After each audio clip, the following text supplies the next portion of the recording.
Hey there guys, it's Handplays, and today I'm going to be replying to your comments. You guys really enjoyed the first episode of this, and it's almost hit 60 likes, so I decided I'll continue. As usual, if you want to have a chance at being featured in the series, make sure you leave your theory in the comment section. First up, we have a comment that says, maybe Balloon Boy caused the bite of 87. I find this to be very unlikely, as Balloon Boy is supposedly the only animatronic in a game without an endoskeleton. Also, it will be unable to move its mouth. Next up, we have a comment that says that the picture of Freddy without an eye is fake. Actually, the picture of Freddy without an eye is real, and you can see it with any animatronic in the room. Up next, we have a comment that says, the Golden Freddy suit already has an endoskeleton. Look at his feet, the connectors are in the endoskeleton showing. After definitely taking a closer look myself, I could actually see this as well. Here, we can see a picture of the slumped Golden Freddy, and when we look at his feet, we can see that there are connectors. I can definitely see why this person would think that Golden Freddy still has an endoskeleton, but look at the way he's slumped. Also, don't forget about the wires hanging out of him everywhere. Up next, we have two similar comments.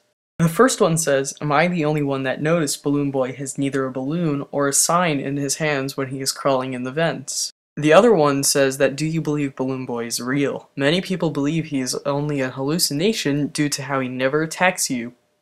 I believe this was possible, and a lot of evidence supports this theory, like the fact that Phone Guy never mentions him throughout all the calls. Opinions? It is very interesting how Balloon Boy goes through the vents without either his sign or his balloons, and then that he also randomly reappears with those things both in his hands. This is also the only time when he switches position from when he's just holding balloons.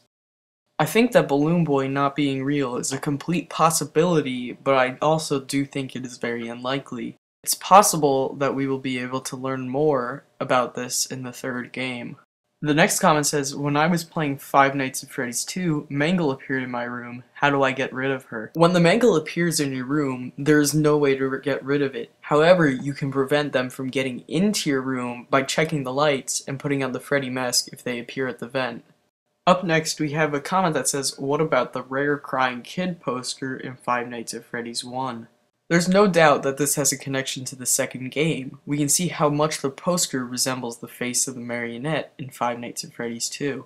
This is yet another reason why I believe that the marionette plays a role in Five Nights at Freddy's 1.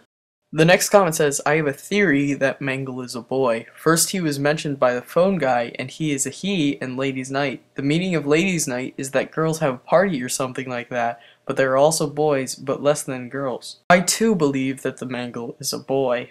We can hear the best piece of evidence towards this in the Night 4 phone call. They thought the first one was too scary, so they redesigned them to be more kid-friendly and put them in kids' code to keep the toddlers entertained, you know. But kids these days just can't keep their hands to themselves. The staff literally had to put Foxy back together at the end of every shift.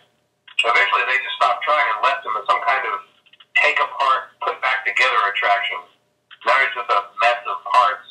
I think the employees refer to him as just the Mangle. The Mangle actually isn't the Mangle, but he's actually Foxy, just torn all apart. The Phone Guy refers to him as a he multiple times, and it was also just a kid-friendly version of Foxy. The only reason for him being in the minigame is due to his feminine approach. As usual, I hope you guys enjoyed this episode of replying to comments. Make sure that if you want to see this series continue, you leave a like or a favorite to show me that you want to see more. Make sure you leave a comment, and I'll see you guys next time.